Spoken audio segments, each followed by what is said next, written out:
Hey guys, welcome back to TechMan. Today, let me show you how to create an account on Uber.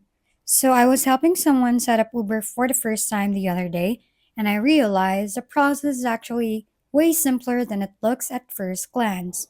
So, I went to the App Store, searched for Uber, downloaded it, and opened it like normal. Right away, the app gives you a few ways to sign in or create an account, either with your phone number, email, or even pass keys if you're into that kind of thing.